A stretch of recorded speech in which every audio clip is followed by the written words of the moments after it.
Pledge allegiance to the flag of the United States of America and to the republic for which it stands, one nation, under God, indivisible, with liberty and justice for all. Thank you. Okay, we're right into the approval of minutes. Does anyone have any additions or corrections? Second. Second. All those in favor? Right into resolutions. Resolution 1, EP1, resolution designating Oswego County Department of Community Development, Tourism and Planning as sole tourism promotion agency for the County of Oswego. Motion to discuss. Second. This is an annual thing we always do. The state requires that we have an official agency for tourism, so tourism is our official agency. So it's basically declaring it. Does anyone have any questions regarding it? Hearing none. All those in favor? Aye. Opposed? Okay, we have a second one that just come in. If I may, just so that people know, this designation is required in order for our department to receive their LD funds. Now, That's why we do it. Right? I know the last meeting we talked about the idea of not the discussion, and that's what's still brought up on that. Just to say, I mean, if we move up the discussion, then move it again for Right. Okay, so, passage. Move it, so the resolutions for passage. And all you're doing is We can moving discuss it. okay, so, I'm sorry. You can simply say, I'd like to. Yes. So, Okay. which is what we've done for ages. Okay, Brenda, we can still discuss it. Oh, yeah.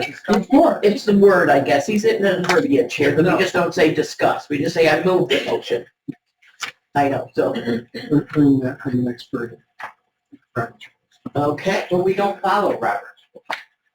try. We follow Robert's rules for anything that is not in our own rules.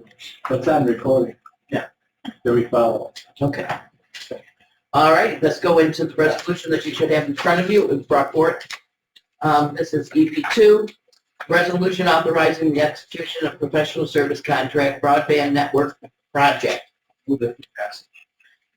Okay, do I have a second? Second. Second. All those in favor? Oh, wait, I don't have to do it. Any discussion? I know now, let's have discussion. What this is basically, as I understand that, we'll be hiring a professional to be basically our clerk of the works for the broadband project, which is, we have learned in the past that sometimes when you have a big project like this, it is very good, so we don't be wasting money such as this happened in the past. So, Tim, do you want to give any more information about that, or? Yeah, so this project, I think, a quick reminder, this is the broadband project. It's a $28 million total project.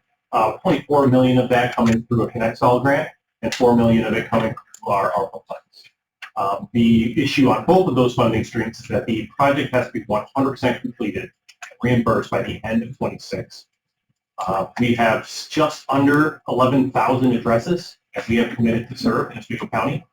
Over how many miles? 345. 345 miles of broadband cable.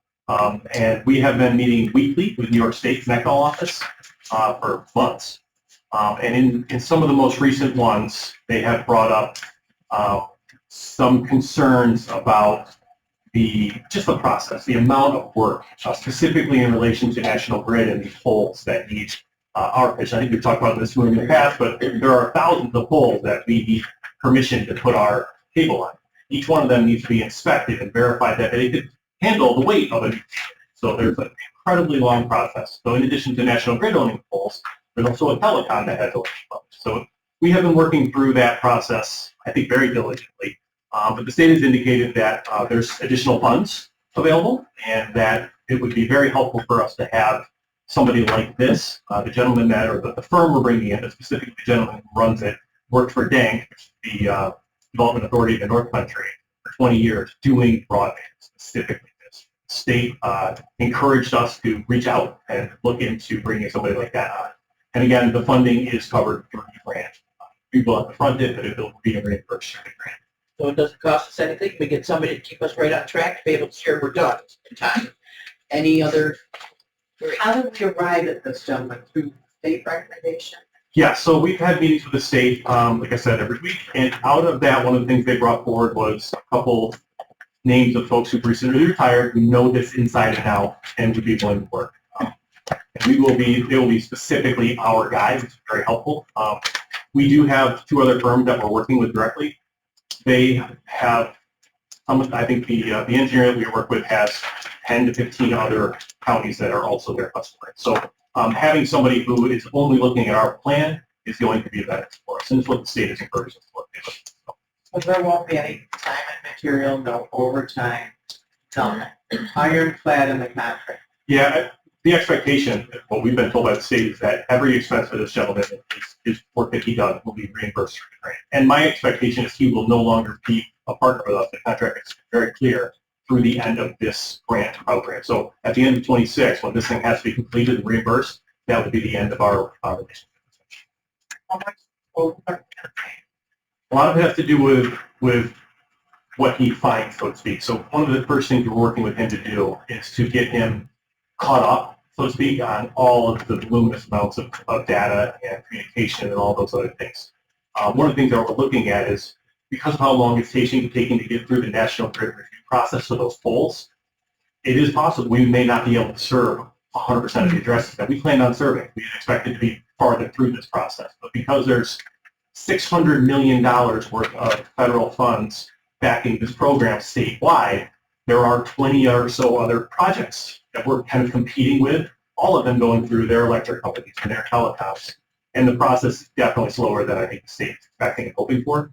So one of the other things we're talking about too is kind of reevaluating what our project looks like to make sure we can get it done by the end of next year. And so that's one of the things this gentleman is doing, is reevaluating what is actually feasible to get accomplished by the end of this year. And again, that's under state direction. And I believe it's a per hour type of thing, so it's hard to say exactly what it Yes. costs. But at least it's not out of our budget. Yeah, what I'm hoping for is that, I'm sorry, That, So, $400 per hour, maximum 30 hours a week, 30 hours a month. my expectation is, again, he's kind of coming out of not really knowing what we're doing, right? My expectation is within 30 hours, we're going to find out exactly what is needed to do for our project to make sure we can get it accomplished by the end of next year. So my expectation and hope is he'll come back to us with a specific of, I'm going to need 4 hours a week, 6 hours a week, something like that. But we do not anticipate it being more than 30 hours a week. That's it, a week. Right, yeah, he definitely is not looking to be a full-time employee or work full-time on this project. doesn't get any benefits from us. So, this is being paid for out of the grant. So here, 30 hours.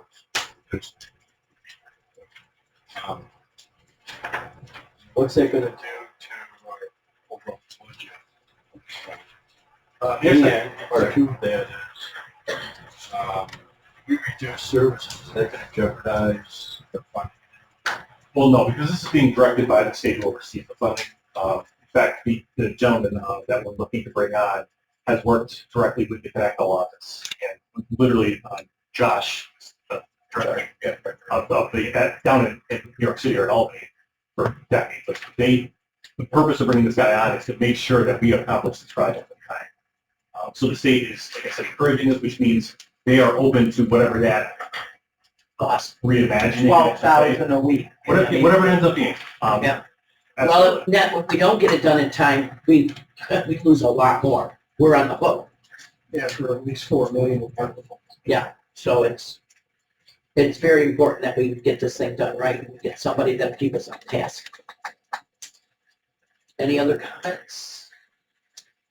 Hearing none, all those in favor? Opposed? Passed. Okay, let's go right into, a bid that we have for public transportation. And I do believe the bid went to Access. Yes, It was for a fixed route, a fixed route. yes, for Yeah. 3 years. And you want to say anything about the bid there? I have the comparison. I don't know if you guys have that. I can pass these out if you want to see it. It should have been in the packet. big tab sheets. So there were 3 bidders, which was exciting. We've never had 3. The good news that came out of this bid session was the 3rd bidder, which is Yates Transit Service. They're a rural transportation provider. They are now in our community to stay. They are permanently here to grow over the next few years. They have an entire fleet of vehicles. So everything to keep that in mind is now we have a permanent. But with that said, it was a good bid period. The total contract savings, I'll pass this out to you guys so you can see exactly what we paid in the last 3 years and what we're saving due to the bid period, but it's a savings of $873,607.22. It's how much we're saving in the next contract period of the bid. So it's a good amount of savings. OCO bid. I think when we do this in the next 3 years, we should do it on the speed. People that have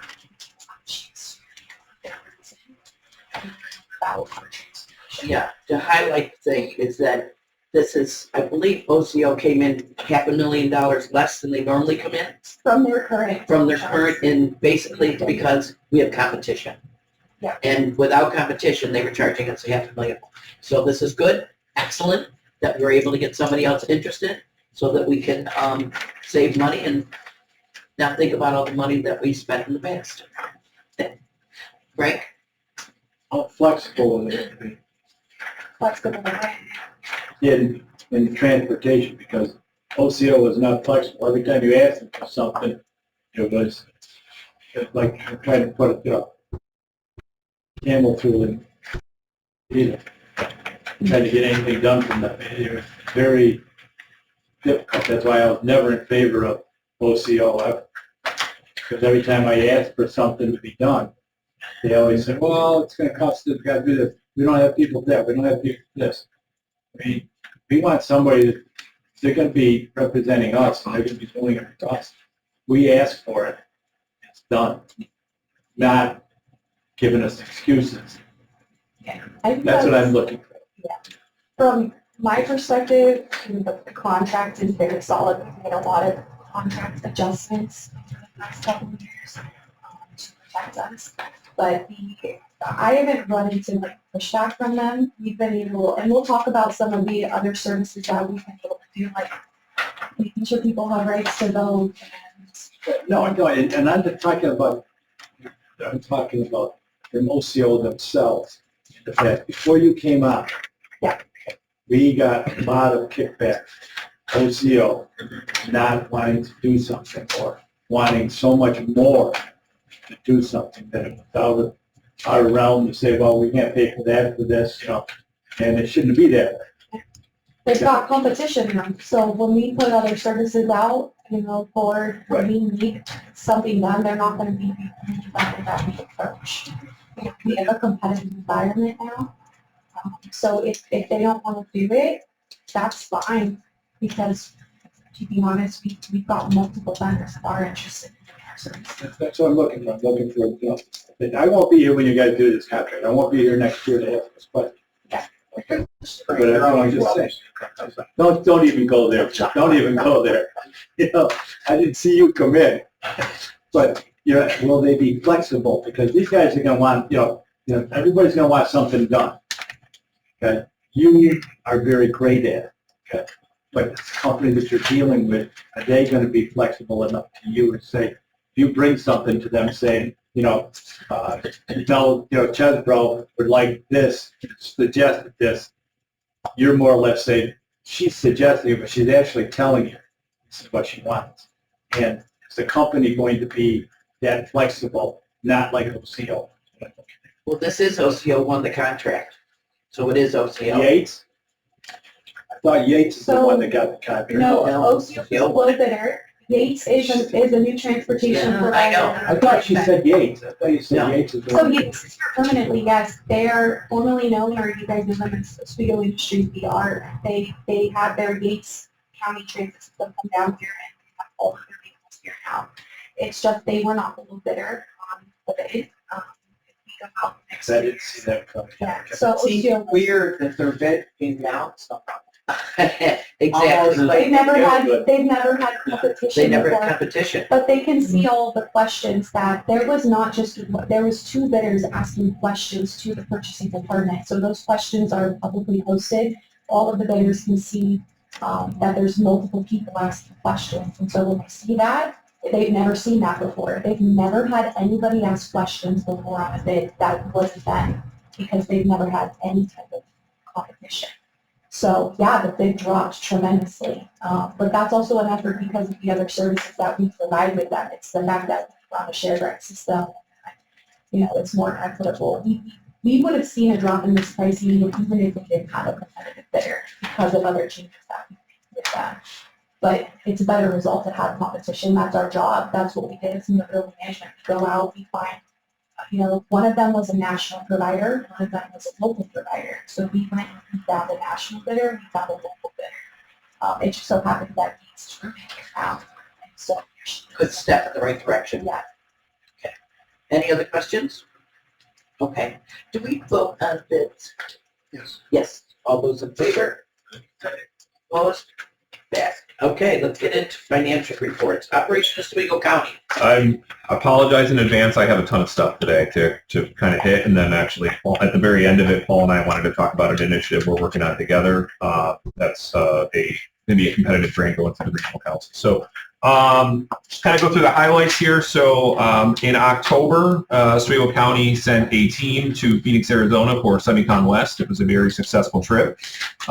We had dozens of discussions and meetings with companies while out there. And then we also are a part of the New York team that has over 300 follow-ups that we're going to be able to send our information and have discussions with everybody who went to the New York movement. So great trip overall. I think it was also good to be able to connect with many of our sort of peers and partners from around the state. It's funny I say this, you know, some of these partners are 45 minutes or an hour away, and the best time we have to actually see them is when we go across the country to a thing like this. So, but overall, great trip. Next on the list I wanted to hit was the Oswego County Manufacturing Summit. This was an event we held on October 15th at QV Community College's campus in Fulton. Had over 75 in attendance and a very strong representation from our manufacturing sector. There were presentations on workforce development. Rachel's not here, but Rachel gave a great presentation on the programs available through Oswego County's workforce development. There were also presentations on best practices in HR benefits for manufacturing, tariffs and free trade zones, a short presentation by Joe Nemi on Micron, but not the normal presentation that people get about the project and where it is. It was more on how local manufacturers can do business with Micron, which I think was important to kind of get that information out, because there will be opportunities. And then on the financial assistance programs that are available to small and large manufacturers, both at the county as well as at the state level. So great event. We're already planning for next year and growing that event, making it bigger. Other things going on, so and I talked about this in the past, the Oswego County Microenterprise Grant Program, we're prepared to submit that. We found out recently that the deadline to submit that had been extended to December 31st, but we're ready to go, so it's going in. We have all of our letters, everything ready to go, so we're going to be one of the first ones, but the state did extend the deadline to the end of the year for that.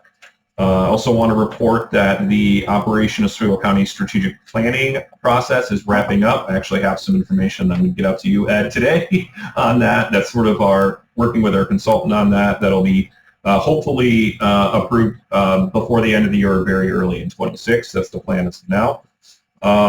Other things going on. It seems like October was like the Super Bowl of economic development things. So, like I said, I apologize. I'm going to continue going. We're just scratching the surface right now. The Village of Pulaski wrapped up our local planning processes, and we submitted about $14.9 million in projects to the state. Wanted to highlight Tim as being a key part of that process on the local planning commission with myself and Mayor Tide from the village, as well as other individuals from the Village of Pulaski. So over the next several months, Department of State and Empire State will work together to take that $14.9 million of projects and whittle that down to a $10 million package overall. And that will be announced sometime probably April based on previous times, probably about April or May of 2026, that'll be announced. And so then we'll be working with those projects and the municipality in terms of implementing those projects. Other things going on, so I made multiple presentations, were part of multiple panels around Central New York. So I spoke at the CNY Planning Summit at the new Inspire Hub at Center State, was part of a panel on workforce and education industry partnerships with SUNY Oswego. Last week was at the annual meeting of the North Shore Council of Governments, Salmon River Council of Governments in Cleveland. It was a minute from my house, so I couldn't miss that one. Had to go to that. Made a presentation there on economic development and also other key county initiatives like SOCRIS and other items. And then next week, actually, I'm going to be speaking at the New York State Economic Development Council Summit along with New York Power Authority and NYSERDA about new nuclear and talking about Oswego County as well as the opportunities that are available for new nuclear. So just really trying to keep Oswego County top of mind about new nuclear opportunities, that we are a leader in the field and that we should be highly considered for any new nuclear opportunities coming to New York State. Can't talk too much on this, but I wanted to let you know that we are working with Novelis on a potential assistance package through the IDA related to the recent fire and what's been going on out there. And I want to let you guys know that throughout all of this, that Novelis has not laid off a single person. They have not furloughed a single person. And they have been spending tens of millions of dollars monthly to reopen the hot mill by the end of December, hopefully sooner. They are moving 150 miles an hour right now to get things going because their future, their business really depends on that. So we're working with them to try to see how we can assist them as part of this process to add resiliency, to make it just better overall, and not really trying to make lemonade out of lemons here, but just trying to make sure that whatever comes out of this is a stronger, more resilient Novelis at the end of it. Last week, as adding on to the stuff about nuclear, last week NYPA came out with the community and developer request for information, and the county is working on a response related to the community side to show that Oswego County supports new nuclear. We want to host new nuclear, and so we're working on those efforts along with the county. Getting to the very end here, so we're almost there. And then the last thing I wanted to, one of the last things I wanted to say is that the Oswego County Industrial Park expansion, we've reached 90% final design. We're expecting to be at 100% design here this month, and our project timeline is on track for a spring groundbreaking. So we'll be doing bidding and that kind of stuff will be taking place probably late winter, and then we'll be looking at groundbreaking and moving that project forward spring of 26. So everything's kind of coming together. There has been, I will say there hasn't been any challenges. So the federal shutdown hasn't created any issues related to funding, but it's stopped us from being able to actually have meetings with our counterparts at EDA to talk about these things and make sure we have all of our ducks in a row related to bidding and stuff. So some of that is getting delayed a little bit related to that, but I think we're still fine in terms of on schedule for the spring. Important dates. So the OOC Executive Committee meets tomorrow. The IDA meets on November 20th. Also important for anyone to understand, if there's people who are talking about economic development and you want to send them our way, just important to know that our office is under renovation right now. We're having a lighting, ceiling, and some office improvement projects, trying to create some additional capacity within our office. So we're scheduling meetings really through the end of this month outside of our office to meet with businesses and stakeholders. I also want to thank the county for offering and making available space over here at the county building to be able to host meetings with businesses or stakeholders. So it's been very helpful.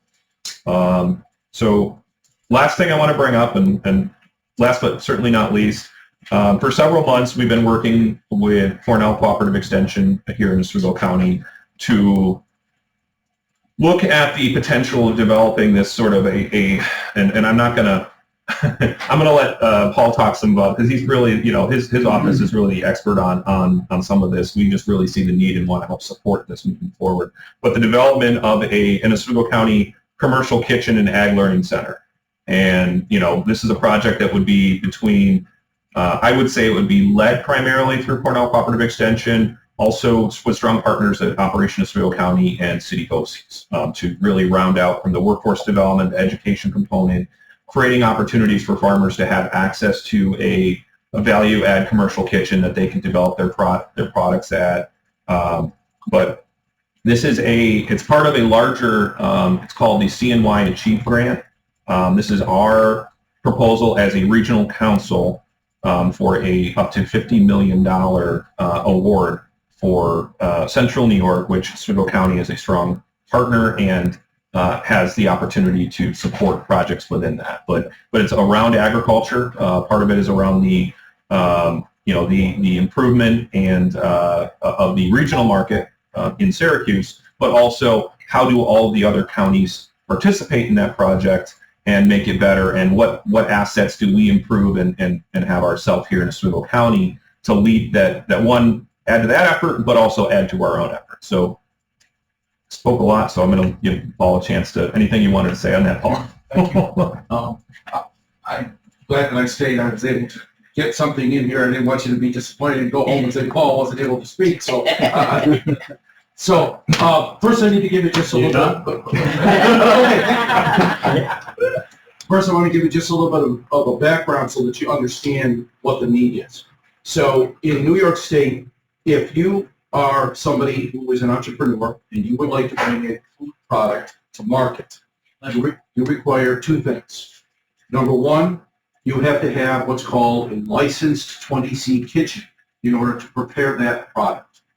I'm not going to get real technical, but that is a kitchen that is inspected both by local authorities and complies with state regulations. Once you pass that, you then have to have your process, not just the food, but how you make the food, has to be approved. The process has to be documented. They have to, the state has to sign off on everything you do. Right now, there are only two places in the state that will approve your process. One is in the Mid-Hudson Valley. The other is in Geneva, New York. It's the New York State Agriculture Experiment Station operated by Cornell Cooperative Extension. So it's interesting. I wish I could put all of you on a bus and take you there, because when you go into the front doors of the Geneva Experiment Station, there is a table, very large table, and on that table are all of the products that were approved through that facility. Every single product that is made by Dinosaur Barbecue is on that table, okay? So people come from far and wide to get their process approved. The kitchen is a whole nother issue. There are no 20C kitchens anywhere in Central New York. They are all located at the peripherals of the state. So we took Austin and Brian from BOCES to St. Lawrence to show them the 20C kitchen. There's a 20C kitchen in Sullivan County. There's a 20C kitchen out in Western New York. There's nothing in Central New York. We probably get 2 to 3 calls a month from people who say, I have this idea. The one I just got last week was a gentleman who's trying to make a barbecue sauce that his friends and family absolutely love, and who knows, it could be the next great thing. We don't know that. But he has no place to go to do this. So 10 to 12 years ago, if I'm wrong on this, Austin, correct me, but it was 10 to 12 years ago, we were working with Mike Treadwell and Austin at the time to get a 20C kitchen here in Oswego County. We actually had plans drawn up, and that was supposed to be at the building that is now the mental health facility for Oswego Hospital. The plans call for us to have the end of the building, and we would hire somebody who would have those skills, and people could come there, practice making their food, get it to a point where it could be approved. Then we send them to Geneva, and all of a sudden, poof, we start making agricultural related food products born in Oswego County. What a great idea. That, for a variety of reasons, did not go through. It fell through. The need has never gone away. And what we've done is, with the coaching from Austin's group, we have figured out that we're going to put in for part of this grant funding. So it's too premature at this point to start talking about bricks and mortar, but it is perfectly good for us to be investigating the possibility of getting some funding to do a formal feasibility study. So if we had the feasibility study and it did prove that it would make sense for us to do this in Oswego County, we would have the only 20-seat kitchen in like 8 or 10 surrounding counties. For anybody who wanted to do this line of work would have to come to Oswego County. So with Austin's help, we are submitting as part of that larger grant. We certainly understand the vast majority of it is going to go to the regional market. We get it. I've been to those meetings, Austin. I don't know what's going on. I'm gonna refrain from comments because when we went to that meeting, it was a done deal. I mean, they announced this is what we're doing, and the competition doesn't even happen yet.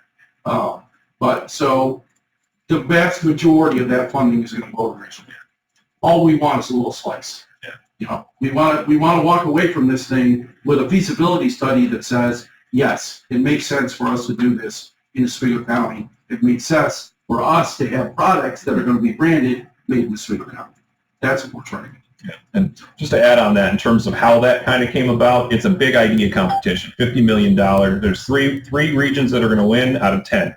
And so you need to have a big magnet project. That's your big project, but then you also have to have the connecting tissue of how does this connect to other things happening within the other counties within the region. And that's how we play into this. And that's how we are saying that this is one that's going to have this big magnet project that's going to, you know, sort of wow them at the state level, but also show that there's connecting tissue to every county within the region. And this is how we are in Oswego County going to do this. So this is something that'll be presented later this year. And actually, I wanted to also say that so the regional council met on Monday out in Delphi Falls. Jim and I were there. It's a little bit of a drive to get down there, but Jim was there as well, and we all kind of voted to sort of push this forward as what we're doing as a as a region. And you know, I think that the time is right to do something like this here in Oswego County. And that study, if we're funded, that study will help to identify where the optimal location is within the county, what the optimal size is for this, what the, you know, we have a good understanding of what the services and scope should be, but it'll have a credible third party who that this is what they do, really help us to define what this is and then give that validity to go get additional dollars from you know, at the federal, state, and other sources. So it's a great project. Happy to be working with Paul and his team, and just, like I said, it's a little, we're just excited, want to let you guys know this is happening because it's, you know, we don't always get to work on big things like this, but happy when we get the chance to. Excellent. I'm very jealous because when I was at the State Fair, I worked for years trying to get a commercial kitchen, and so I understand the importance of so many people being able to come in and utilize this kitchen for themselves. It's a great idea. I really, really hope this thing goes forward. Good job. Thank you. No, I said a lot of things, so I don't know if there's any questions. So you're talking about a grant for Yeah. the feasibility study? Yep. Right. And then potentially other federal, state? Yeah, I think that, you know, it's Development. But there's what about- obviously a lot of moving parts, but yeah, I think that What about operation funds after? How does that? so I think that's going to have to be sort of a phase 2. You know, that there's some initial numbers that Paul and his team have put together based on other operations. So I think one of them is one that's in Broome County, and then looking at what's going on in St. Lawrence County. You know, and we've identified that we're probably going to be in the several $1 million range to build out what's actually needed, or what we would like to have, and then obviously based on where funding is, you know, you kind of slide back a little bit of what you do. But really, at this point, it's the funding to develop what the opportunity is now, identify what those costs are, what those sources are, and then go after and get it. There could be, and I don't want to, like I said, I'm going on this based on the brick and mortar dollars are at this point allocated as part of the grant.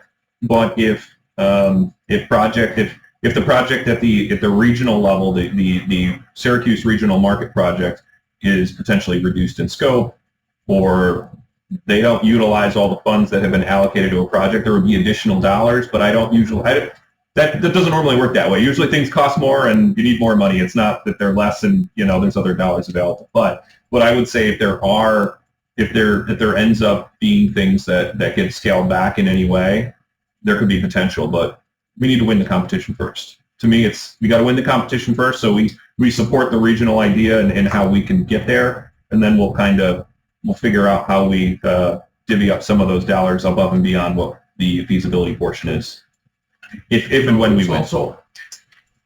It's also part of the equation. Yes. There would be charges for people to come in and use the kitchen. The kitchen's not going to be free. Okay? One of the biggest successes that I've seen, and we've been working on this for a little while, one of the biggest successes is the trip that we took up to St. Lawrence County to see their kitchen, because they are impacting a wider scope than we even thought about.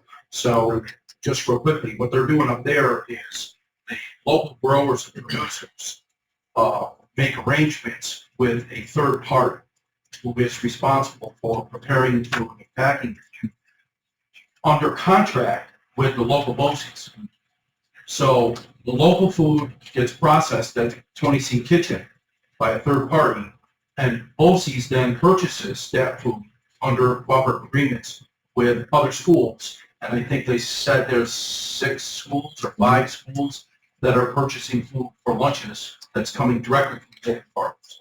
So, I mean, you look at stuff like that, and that's where we should be headed. It should be nothing against Cisco, please. I'm not, I don't want to have a problem with, nothing against the big players, but if we can make it happen and we can support local agriculture at the same time, providing food directly from the field into the schools, where's the loss here? Where's there's no downside that I can see. Yeah. But they would be required to pay. I mean, BOCES does pay. So. Thank you. Any other comments? Greg? Right. Oh, I didn't see you. And that was the focus when we were working on this before. That was that ag team that we had during the strategic development plan Advancement plan. was really active, and it's sad that we lost that during COVID. Yeah. So I'm excited to hear that you're getting on this, because that focus of being able to get local food into the schools is, I think, Well, and Paul and our team are meeting more, and I think that, there's opportunities to, we talked about the potential of doing an ag summit. We talked about other things. So I think that there's some other sort of momentum around these, and so maybe part of that is bringing back that ag committee in a way to help influence and lead these things. One last thing I want to say on it, because I know the county's doing the comprehensive plan right now, is that if this is something that the county supports, there could be ways to add that into the county's comprehensive plan. So long term, this is seen as a priority on the agricultural side.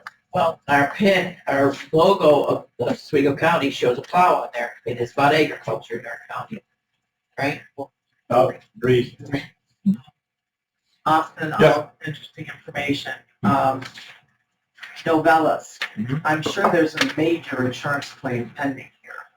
Yeah, I think that a lot of that is they're still trying to determine some of the things related to some of the values of the damages, but they can't wait. They're just spending dollars right now with, some understanding that some of it they're probably going to get back, but not an understanding they're going to get all of it back, because they just have to. I mean, you've seen the stories with Ford and everything else. They cannot wait to get back in business. Well, there's also a piece at the port with the tariffs on the aluminum going back and forth, which is concerning.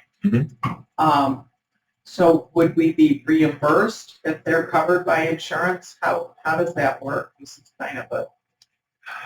I think that it's an interesting question. I mean, I think that, the other thing you need that, and I said before, they have people that are employed and working out there right now that are probably not doing what they were doing when they were in operation. Many of them also have been sent to Kentucky. I've talked to a ton of people. Alabama, they've gone to other plants right now. So quite a few people have been set. They're still working for them. Yes. But not here. Yeah, I think that, we haven't received a formal request yet from Novell. We've had these conversations. Just listen, there's ways that, we have certain tools and we have certain programs that we could potentially help with. Understand that we appreciate the efforts that you guys are going to get things going and keep people employed. I'm very concerned. It's a major employment drive. It's the largest manufacturer in the county by far, and the fingers that they have in terms of into transportation and all these other things makes them... They produce 40% of the body panels and components in the world, not the U.S. So, and I think at least I didn't understand how integrated I mean, I knew what they were doing, but I didn't understand how much they impacted the global supply chain related to the automotive industry. So it's just, like I said, the more reason to get them up and running as fast as possible, safe as possible, and added resiliency to. I just want to make sure though Yeah. that we would have our money covered, and this is going to be an enormous insurance. And I'm sure they're well insured. Second question, for the nuclear, I'm very excited about that. Yep. Hoping that that goes forward, understanding that White Ground is going to need power. At least 1 gigawatt. Yeah. Right. But is it possible right now for us to freight power towards New York for large areas? One plant, 900-ish megawatts, but like 1 million homes, correct? Am I roughly correct? I think so. Yeah, I don't have my calculator in front of me. It's a little early to get that, but I think you're about right. Okay. Yep. But there had always been a bottleneck around. A lot of that's been taken care of. The bottleneck there has been taken care of. Honestly, probably the bottleneck at this point is the size of the lines coming out of the plants. You know, how much more can you put through if you were to build, say if you were to put another 1 gigawatt next to the existing plants? Is there enough line or enough room in those 345 lines that are there to push an additional 1 Well, gigawatt? they will take precedent on the grid. Yeah. Every other power source. Yeah, we know that. So I think that's some of the question, but I mean, that's not I think in the grand scheme of things, that can be resolved. It's not a deal breaker. No, not at all. Okay, and the last thing I want to say is, I've been to several meetings. The port hired CNS Engineering about articulating trucks carrying steel loads over 80 feet to come out of the port.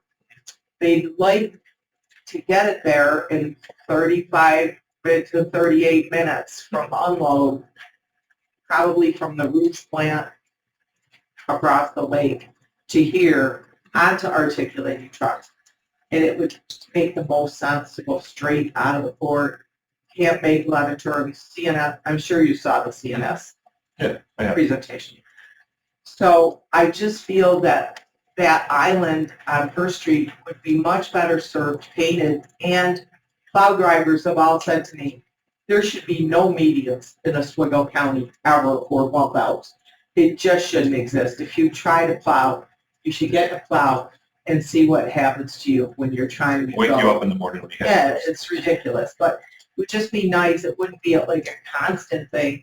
But when a load comes, I think we need to be nimble and not political on that. Let's get it out of there. Yeah, and I've sort of stayed out of it to date, but I mean, I understand that last year there was a lot of talk and discussion around it, and ultimately the state, you know, because of the investments that they made into Oswego related to the DRI, said, you know, we don't, if there is another solution, we'd like to see that. No, I was at all approach those first. meetings. Yeah, No, that Yeah. was not said.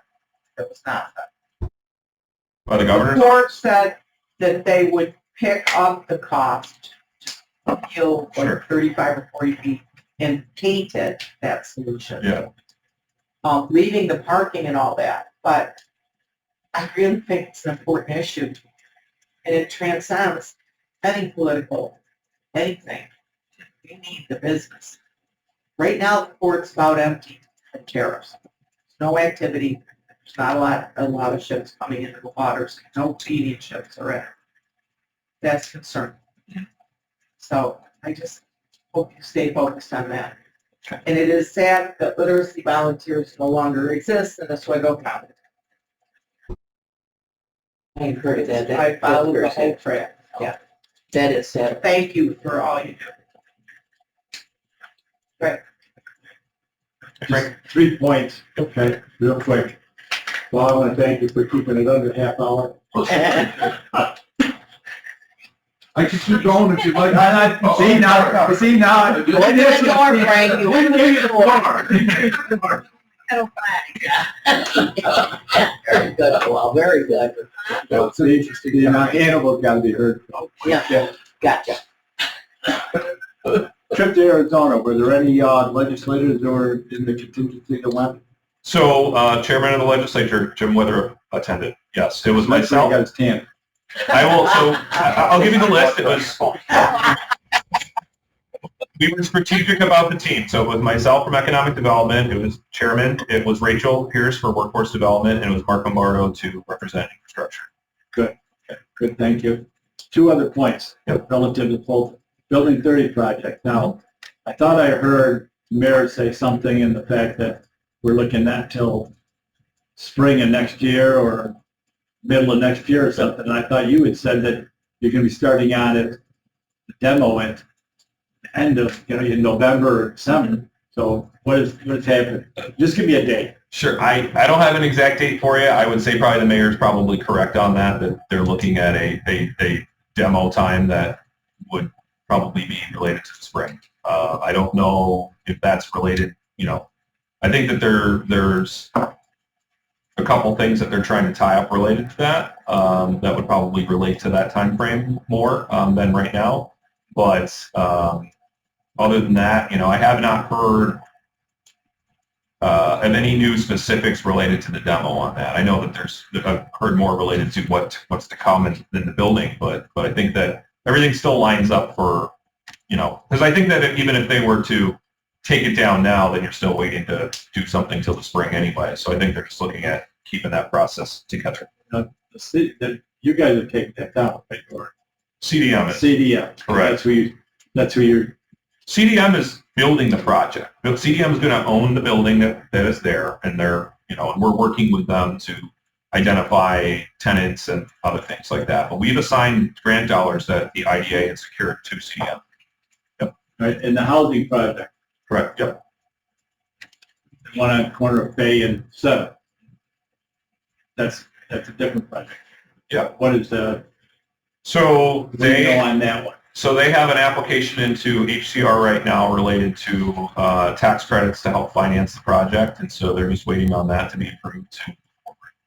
I think that's another one where they're just waiting on something, and So you would look at. probably sometime in 26 would be a start. Yeah, that's it for me. Thank you very much. That. Frank, more to come on the Nestle site overall. Okay, I appreciate it. Thank you. Okay, does anybody else have any Lunch was other good the other day. Lunch was good the other day there. Got to get down to Fulton when we can. Friday. Yeah. Friday you were there. Okay, Austin, you brought a lot of information, a lot of excitement. This is very good. This is excellent. Thank you so much. Rachel's not here today due to a family illness, so we will right into motion and tourism. For Dirt Week, we need visitor camper bags that included the visitor guide and the fishing outing guide for Oswego County. 1,000 visitor guides went to Oswego, 350 bags were made to Fulton. We promoted the event on Facebook and Instagram, and we highlighted Atwell and Puppy fishing throughout Oswego throughout the fall. County. We also tabled the SUNY Oswego Fall Open House. We had a tour bus with tour guides, and there's another one slated for November 11th. We worked an event on an idle lake welcoming the Seneca Chief 73-foot replica of the original 1825 Erie Canal boat that carried Governor DeWitt on the canal. It's kind of interesting because Seneca Chief voyaged from Buffalo to Manhattan, picked up water from each canal they visited, and it on the route, and they watered the first eastern white pine. It's called Wedding of the Waters. Was planted near Pier 26 in Manhattan. And also our SUNY Oswego intern is making a trifold brochure for Tice Oswego students to get out in the county. I love the idea of tour bus, and that's for the students as well as the parents. Yeah, when they come to open house. That's great. It really is, because a lot of people are looking at the campus, but they don't realize all the gems that we've got around. That's one we're working with our intern, if she can give us, a glimpse or, a boost of what SUNY Oswego students want to do, besides, visitor guide or tsunami guide, to really take her experience and generation attribute, to see what she comes up with. That's great. Be done separate, but But that's good. That Yeah. helps us to, get out of our own box here, see what actually the new generation coming up, and what they're interested in, what we can do to highlight. All right, anybody have any other questions? Okay, we'll move right into Mr. Tim, planning. All right, well, good morning. Pretty exciting document. I'll make sure everyone has a copy of this. An update on the SOFRS project. Unfortunately, Mr. Bomardo is not able to be here today, but it's been long, I think, a really excellent document to put together with our partnership with Barclay Judas. And feel free to read through it. I'm going to highlight just a couple of points about it as I go through here.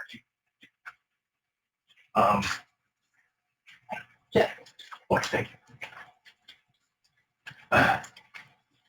So, as a quick reminder, this is, I think, one of the most transformational things that we have been looking at in this county. I know many of you have been talking about the need for wastewater infrastructure, drinking water infrastructure, other infrastructure in this county for the entire time you've been on this board. And I think that this piece here is something, like I said, that will change the complete direction of where our county goes. So, as a quick reminder, it's a long pipe running down our recreational trail. Right? That's essentially what it is. But what it's going to do is it's going to attach Escantia all the way across to Fulton and open up, unlock that entire area of development that could go along without having the infrastructure that's needed there. And so you'll see kind of on some of the second, third pages, some of the summaries that they put together, working with Austin and some other folks to come up with what parcels could be used for what, right? Looking this over at a completely different way of looking at it. And as you look at the third page of the document, you'll see there, now it is expensive, $126 million, that's not cheap, right? But they are anticipating that between the other, like if they were to have to actually build new wastewater plants or update ones that are there, there's almost $400 million alone in that piece, capital savings that we would not have to do over the next whatever amount of time if this is solved. In addition to that, this is the cool part, the potential development unlocked. So if we run a sewer line through there and now give infrastructure access to that entire area, the potential is up to $6.5 billion of capital investment that could be unlocked over that stretch. I mean, really transformational, incredible opportunities here. In addition to that, there's a huge environmental savings. We had a meeting last week, and I'll touch a point on that here for a second, but we had a meeting last week, or 2 weeks ago now here, with Senator Chris Ryan, Assemblyman Barclay's office here, the governor's office was here, New York State DEC and their Region 7 director was here. We had Empire State Development's director here, and a number of other agencies. And everyone was raving about the idea of how great of an idea this is. New York State DEC, which typically can be, well, sometimes have a different point of view than development, right? We've talked about that for a while here. They see the huge benefit of running a line along the North Shore because now all that outflow doesn't go into that lake, right? Now it goes into streaming forever. So again, just wanted to make sure we had a copy of this. I'm going to give a summary of some of the other stuff we've been talking about, but this is crucial information. I think you want to make sure everyone has it. In addition to that, we're working on the Phoenix IDA Scruple project. That's the wastewater plant in the village of Phoenix. Some updates there. You probably will be seeing some more information coming through in the next couple legislative meetings about that. Hoping to finalize an agreement so we can finish up that project. And then lastly, we're also working on the Volney Sewer Extension project. We got a couple grants that we are hoping to see go through, and we're just waiting for review date on that. Mark wanted me to also share that as part of this, and again, once you get a chance to look over this Barton and Judas document, I think you'll see that they have done a really incredible job. But what is identified is that we need a kind of a big picture plan for wastewater. Working through, Mark has been doing an incredible job on that. But one of the things that we are going to need to do to maintain project consistency and respond to additional information requests from funding sources is that we're going to need to get an engineer of record designated. So we're looking to put out an RFQ to secure that role. So keep an eye out for that. If you have any questions, let me know. But we believe that we'll be able to identify potential cost savings through that and through system consolidation throughout our county. There's also areas in the county that we have not been able to serve. We've all known and heard about the concerns up in the Sandy Pond area. And that community just can't handle that issue. We know it's important to this county. How do we work with them? We come up with some sort of larger county-wide plan. Something like this could be the impetus for that. So that's our kind of my infrastructure update from Mark. Any questions there? As for Sandy Pond, they need to go talk to Fairhaven that handled it brilliantly and was funded by the people living on the edge of the water. It went brilliantly. Every single person has village water and sewers in the village of Fairhaven, in the city, in the town, around the bay. So it's very doable. Where's the SWAGO for the future planning here on And this? Danville Creek. Yeah, where are they? I mean, without Minetto, which has the capacity to double, I've said it 900 times, you wouldn't have any of that. You wouldn't have Senate Commander, you wouldn't have any of the senior, you wouldn't have any of the positions buildings. None of that would exist. I mean, we're sitting on the water. I said this 10 years ago, 12 years ago, kind of got chuckled at, but it is the key to expansion and protecting the fresh water. But it seems like Oswego is largely ignored here on this. And that's a fair question. There are, And Hannibal. yeah, I would say working out here does not mean they're only working right here, right? What we are looking to do, and I believe the water board will be meeting soon. So Frank will be serving on that, maybe one of your last acts with us here. But we are looking to come up with a bigger countywide plan. This is just almost like low-hanging fruit, it's $120 million. But this is step one, right? Yeah, Step phase one in where we're going to go. I had a meeting in Oswego Town this week where we were talking about they are working through a sewer expansion project down there, down to Lakeshore, Jacob area. Poorly planned. They went through the Gold Coast, as I call it, largest amount of taxing. They did not leave a lateral for future development. That is very, very poor. PPP, as my brother call it, is poor engineering. There is going to be a future. You have spectacular homes in excess of $1 million in many instances all along that. None of that was taken into consideration. I find that inexcusable. Yet they run a sewer line down Freddie Heath Boulevard with one building on it and make a guy a multi-millionaire because he's got all this property now with sewer. And you caught one building in existence, one building that just got sold, the ice cream place and the campsite. I find that inexcusable. Poorly done. One of the things we are looking at, though, is how do we expand that? So they are showing that money is being spent to expand sewers down there. One of the things we look at is how do we, like you said, Minetto has capacity. It's one of the things we've been talking about. So what do you do there? How do you get there? Well, there's an old train rail. Once you have control of train rail, right, that runs right there. It runs into Oswego Town.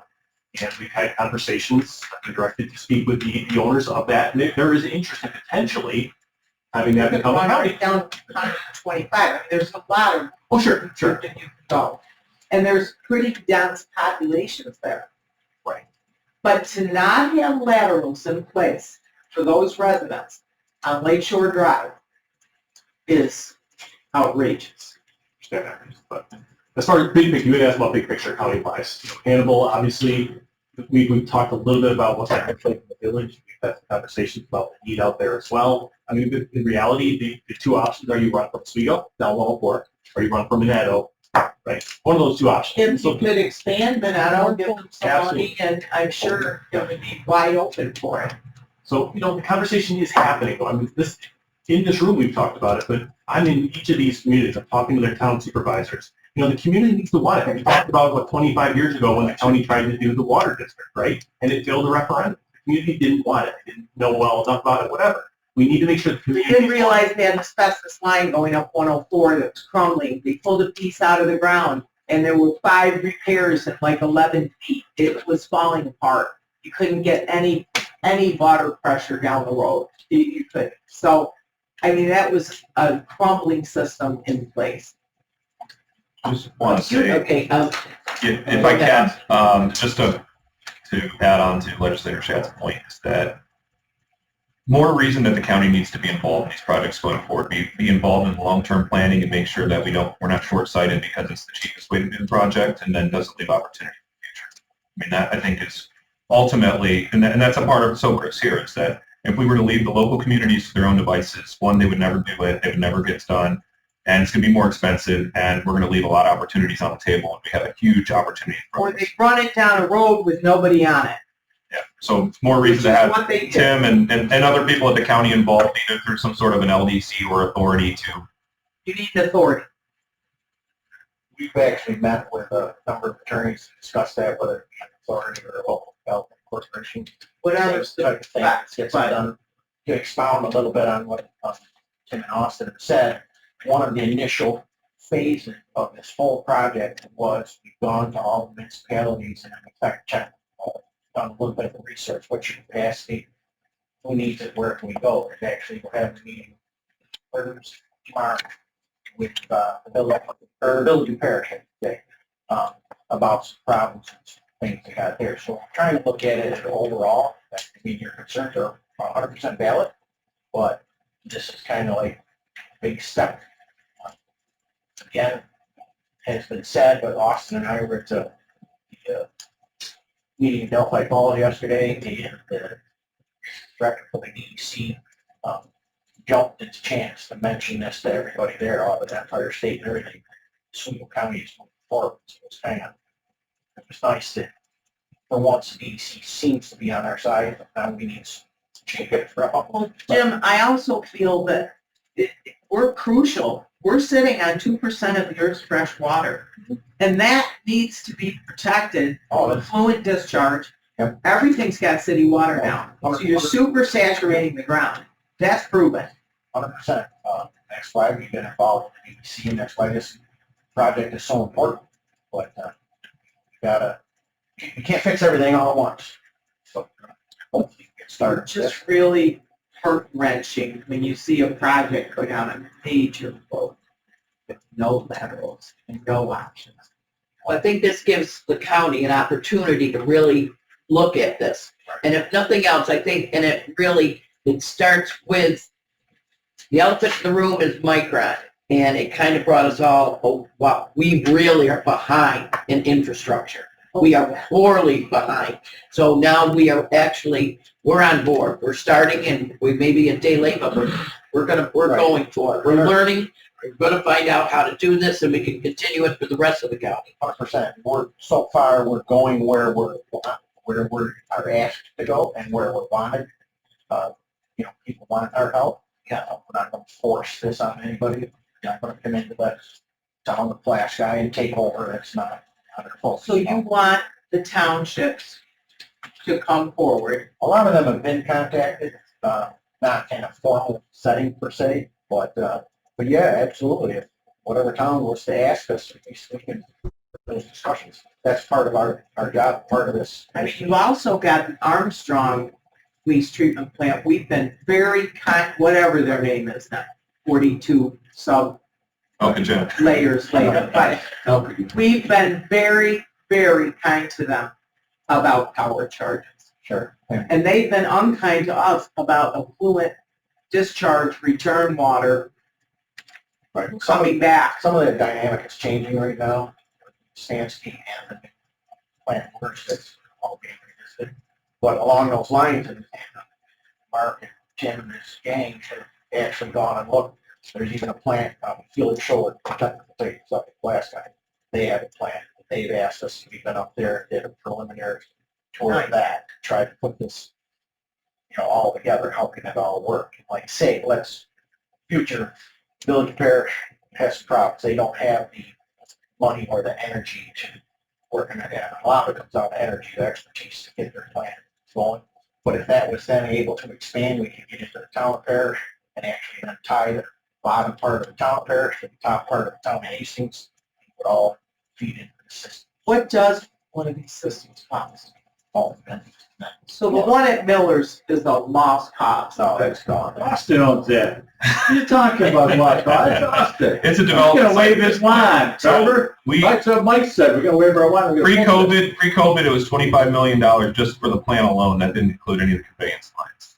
And so today's dollars, we're talking way beyond that. So yeah, it's a big project. So we're looking at that as a development site as part of the larger Riverview Addis redevelopment. We actually were just talking about it on here because there's nothing that's necessarily an actionable thing coming out of it, but we were just there with the same people that we talked to and we got $8.1 million for the industrial park down in Schuylkill. Same people were at Riverview yesterday and talking about the opportunities there around Micron and other things. You've got 1.1 million square foot under roof. You've got 6 miles of track. You got good rail. You've got very good power. You've got everything there, and you've got a user down the road that's going to need 8 million square foot of warehouse and other sort of supply chain companies to do stuff. So time is right. Love to see it. Yep. But that sewer now goes to the city of Fulton. They put a sewer line in that goes to the city of Fulton. That plant, the 140 acres over there is probably going to be a development site. Probably, unless somebody a white knight comes out that wants to do wastewater there. Like somebody could have 8 years ago. Only 15 or 20. Well, we looked at it. 8 years ago when they bought it. We bought it from the county. We did the feasibility, and it did not look positive about where to go from there. Hey, Roy? What's nice about this project is it provides an example, multi-municipality cooperation that has. So it doesn't foreclose anybody else doing anything, it just provides example. And the model, we decide whether it's going to be a or whatever. It's the template for everything else. At first look, you go, wow, 126 million. It's a lot of money. But it's 8 minutes ago. So it's not just, one little entity. Well, it's really nice if you count us in it. And it's some 25 miles of property being open for development with these new rules and stuff. So without something like this, we're dead. Yeah. It's that end of it, that whole bottom half of the county. So, yeah. This opens it all up and it's the beginning of a whole new way to look at things and that's Projected cost, some of our early discussions were before we got such a rates. See, there's a minor $40 million bond. And that would be backed by the users of the system.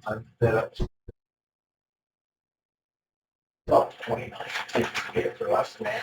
And that actually, we've already, waving a nod, secured, no interest finance. So And that'd be repaid by the users. so it's not, if you live in Redfield, you're not necessarily going to get jabbed on this. Yes. There's just people in the back. the people that are using it.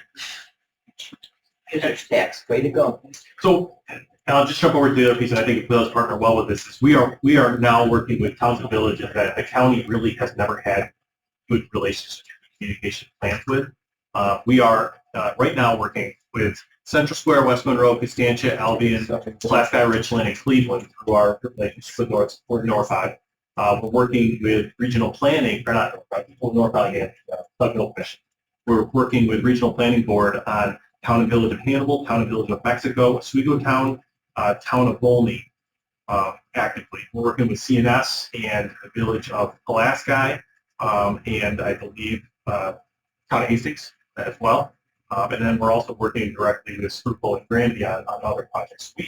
We are out there working on. We're going to be in Albion next Thursday as well. So these communities understand the importance of having a plan. Now, what it is up to them, but having one is so important right now, and they're asking us to be part of it. We're helping out with mapping. We're helping out with technical support when it comes to land use. how do they make sure that their land is protected, what their community wants? Well, a lot of these communities have no way of protecting that right now. And we're already seeing more and more out of state or out of community interests coming in, looking to buy up large lots and potentially put what they want on those lots. And I think it's important for the community to understand what that is. So that's an important thing, and I've seen more and more the communities are starting to have support. I mean, like I said, that referendum went out decades ago about water, and everyone said, don't bring that over here. I've got my own well, I've got my own septic system. I want nothing to do with that.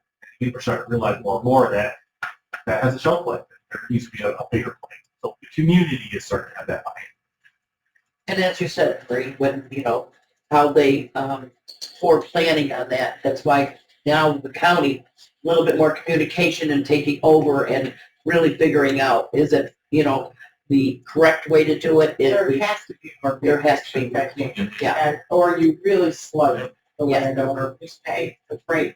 exactly. So, we stepped up to the plate. Shifting real quick, one, I don't That, know if that has a question.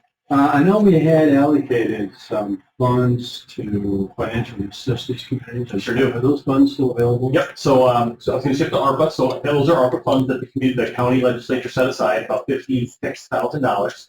The intention for those is that they would go to communities that are actively updating their comprehensive plan or looking to make an action out of their comprehensive plan that has been adopted. So Caroline has put together an application, and we expect to have that probably distributed in the next 3 to 4 weeks. It definitely it has to be spent in 2026, but we're working on that. And obviously, we only have $56,000. It's not enough to get every one of our 35 municipalities. It wouldn't be a whole lot. So we are going to come up with a plan on how do we start to direct those funds. Yes, it is available when the application will be out. And some kind of service. Yeah. Oh, yeah. And we are closing about one ARPA project a week. What we're actually, Kyle's been going out, going through, making sure they're done correctly, and finalizing the reimbursement where it makes sense, or making sure that they spend the money we gave them correctly.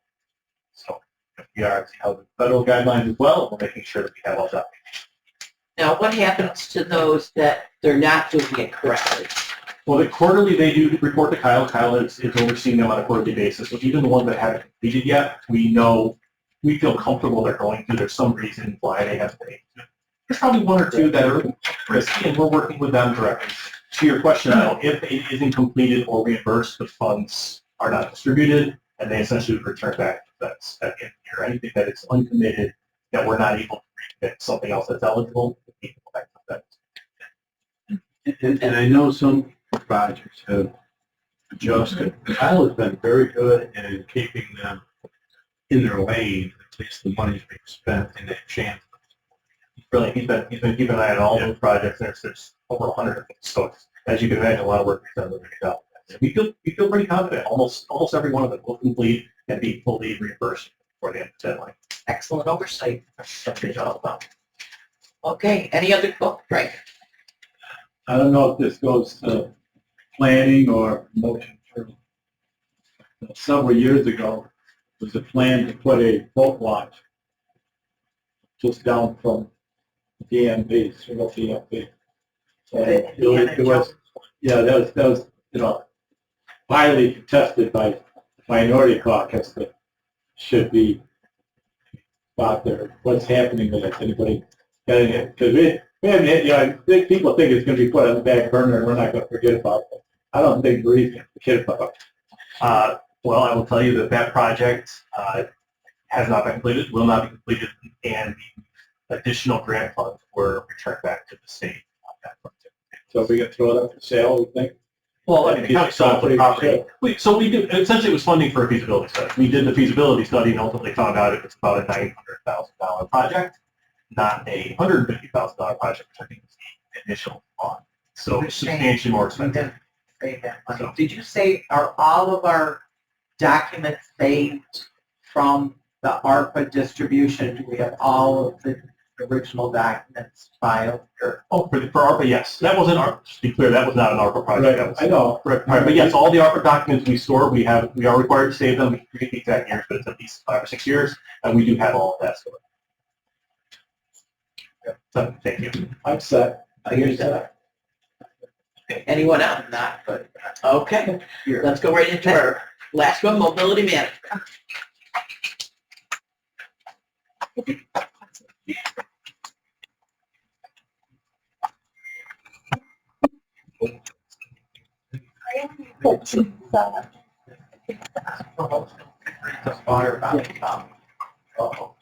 No, that was paid for. Oh, okay. Okay. Tim, My fault. You did all the billing. Thank you so much for doing that. And, How many of these do I need? 15, please do. All right. What do you? Oh, I want to make sure you saw it. Well, I did. Okay, the Other other ways stick. at 3. Hit the other stick. I'm praying for that. Okay, well, I got it. Okay, Yeah, thank you. sure.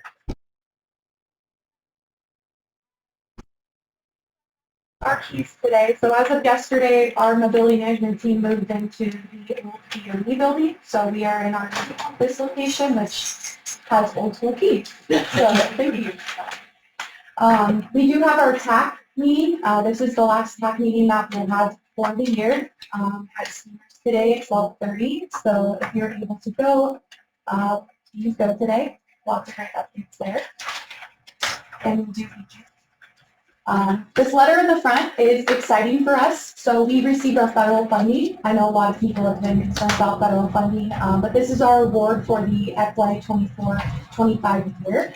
So this funding on the second page includes our mobility management funding for our office, as well as 4 replacement buses and 3 expansion buses. So a total of 7 vehicles that they're going to be funding, which is great. It's important for us to replace some vehicles that are retiring, but also to expand our fleet to make sure that we can be competitive. So great news with all of that. The second page you guys already have. Just a reminder, the total contract savings is $873,000. We did promote being able to get to your polling place. So this is just through our access service, promoting our app, letting people know that they have transport to get to and from the polling places yesterday. So we did have that available. do you know how many people utilize it? I can pull the report. I can take a look now because we own the software. So absolutely look at that. All right. We've been having some increased issues with Medicaid transportation in our community. I had a call with MAS Vice President of Operations yesterday to talk about some of the things that we've been running into with particularly stretcher transport. That's a big one that we've been having a lot of issues with, but just with our office has been receiving a lot of calls, like way more than we do, just about providers not showing up or people struggling with certain forms. So MAS will be at TAC today as well to help address some of these concerns. And then I had our mobility management team create they took the information from MAS's website. This is everything that somebody in our community needs to submit a claim or an investigation with MAS. And so we created our own form. It's their form, and said, hey, to all of the providers, if you have somebody struggling, fill this out. We will track it on your behalf. We'll submit it. We'll follow up on it. We'll make sure that this is taken care of. So it's just another way for people to be able to submit their concerns so that we can help assist them to make sure that we're getting exchanges like that.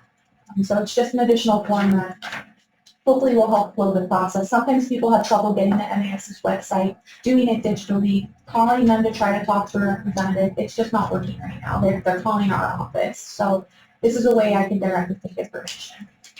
To clarify, MAS is completely outside of kind of your responsibility or budget. State level, 10, 15 years ago, they regionalized the system. And, I also talked to the MAS a little bit about them not using our public transit system, everyone getting a taxi for Medicaid. So we're going to be having a lot more extensive conversations. It worked really well before the state changed it. Yes. Yeah. So And we begged them not to. Yeah. And we can see it. This is why we're having a lot of calls. Yeah. We did a recent public service for the Halloween event, Bamboo in the Park. This was in Central Square. So this is the total number of people that we transported during that event, which is a great number. It's the first time we ever did it. We're doing one for the tree lighting event in Oswego. So they reached out to us for that as well. So there'll be a couple shuttles to and from that. We don't have a flyer for it yet. When it does, I'll distribute it. But it's great to see people reaching out. This is not something that we pay for.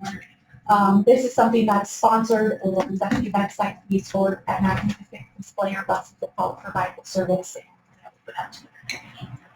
Which more and more going here, more and more people are realizing that this is public transportation. With the wrapping of the buses and everything, people don't think this is a special bus. It's not for just, it's for everybody. Everybody. And that's what's getting out there, I think. And just the numbers on this particular one, first time you do it, people already know, wait a minute, this is for everybody. So it's great. And they're trusting it. They're like, oh, I've seen those buses. You know, they do these services. We saw that a lot with Harbor Fest. We had great feedback with Harbor Fest. That was one of people loved the buses. So it's just, they're getting exposure. Yes. We did update our transit inquiry form. So this is our updated form. It just has, if an organization or client needing help fills this out, it gives us every possible way that we can research transportation to give them multiple options. It's not required. They can just call our office and we can go through options with them, but this is something I can give to the Department of Social Services, Office for the Aging, other county departments to use and say, hey, if you guys are with the client and you're able to get this information, send it to me. I'll spit back all of the options for you. And that way I can have all the information up front to get those solutions.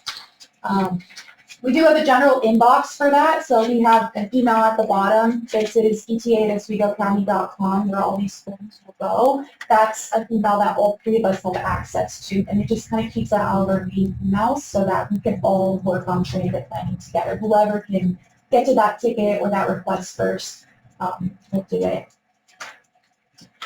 And that's what I have for you guys. Excellent. Great.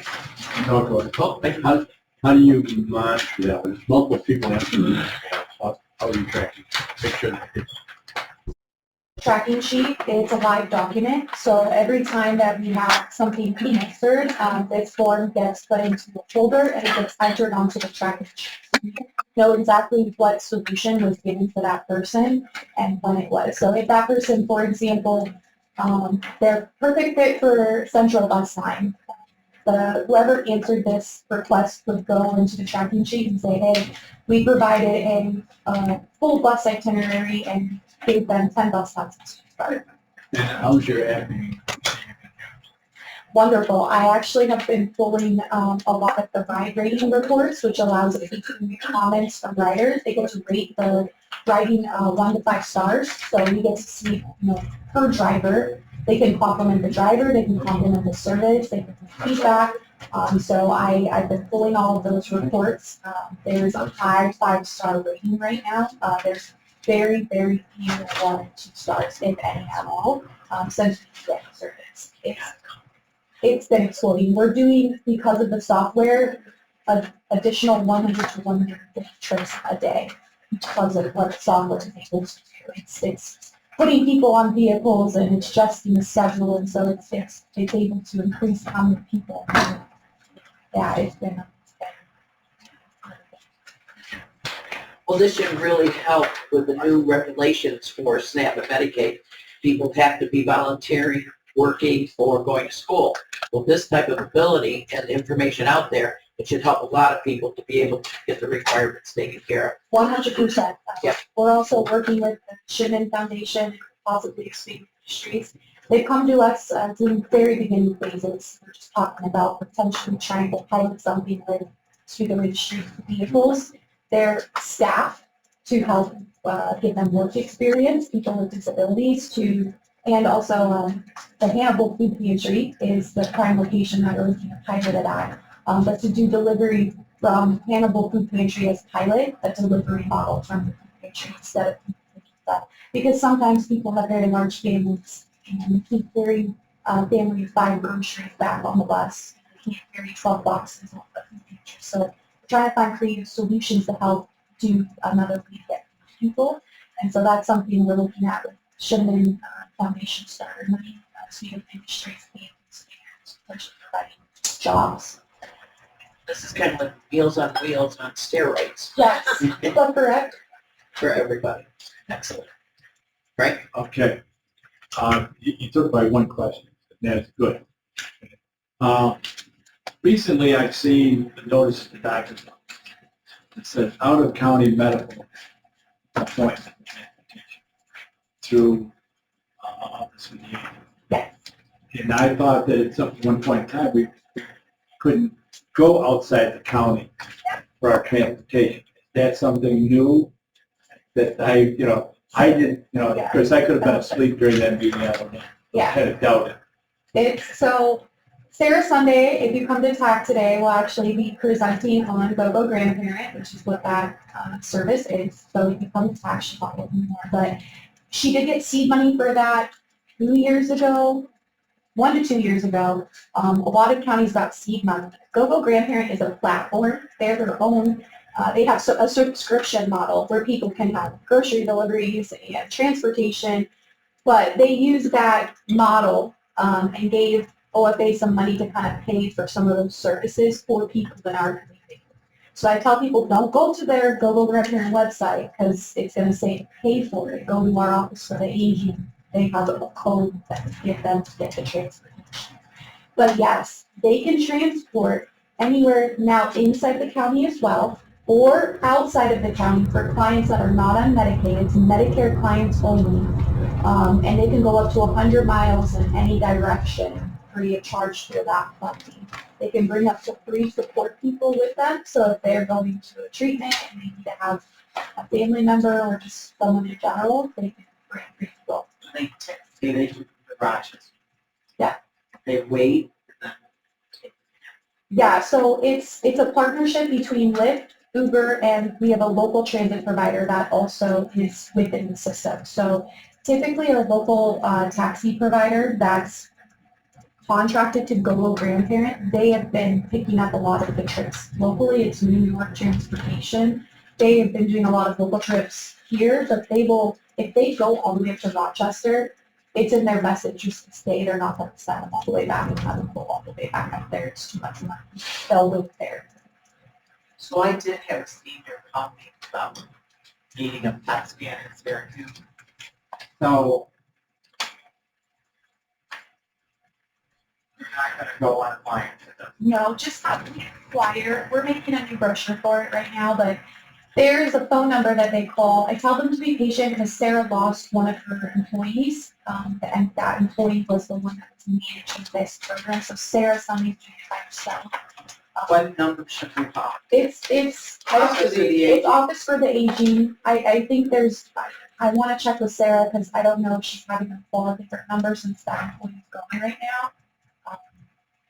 But I can get that number for you. But you should be able to call the general Office for the Aging and get to ask people what Brandon and Sarah would get to them. Okay. Thank you. Yeah. Okay, Great now, program. so it's only for people that are Medicare. Yes. And the reason I asked about it, because I have a friend of the family. Her appointments are in Syracuse. She's in affordable housing in Fulton. She doesn't have a car. She rides a bike to work. She can't. So she has no way, the cost to go to Syracuse for a doctor's appointment is astronomical. Take a cab. So Do you there's nothing, Is she on Medicare? Medicare? no. She Is works. she Medicaid? So she's not on Medicaid or She has Medicare. her own insurance. Private insurance. Okay. Well, she has insurance through the school. Is she over or under the age of 60? I think so. I'm pretty sure she's way younger. Probably And where does she live? lives in housing architects. In Fulton. What do you call it? We've got so many different names for it. It used to be called Pathfinder Court. Okay, so Now she it's lives something else. right on the bus line. The central bus goes right to that facility and picks up. So I can take a look to see if that bus, it will connect. There's Topeka Towers is the main transfer hub for the buses to go out to Syracuse. So I can And look at that. that's at a cost. So For bus passes? I'll bring that. Thank you, Brent. I will get to We'll make sure she. my last year. Those are the questions that's why we have the intake form. That's a really great example because I'm peeling the onion, Yeah. asking them, okay, well, what can we do to figure out what we have in there? Okay, anybody have any other questions? Chairman, you want to add anything to the meeting? You're all set? All right. He's just in there with his tanker. Then, Donate the bottle when you cut. we have a motion to adjourn. Second. All in favor?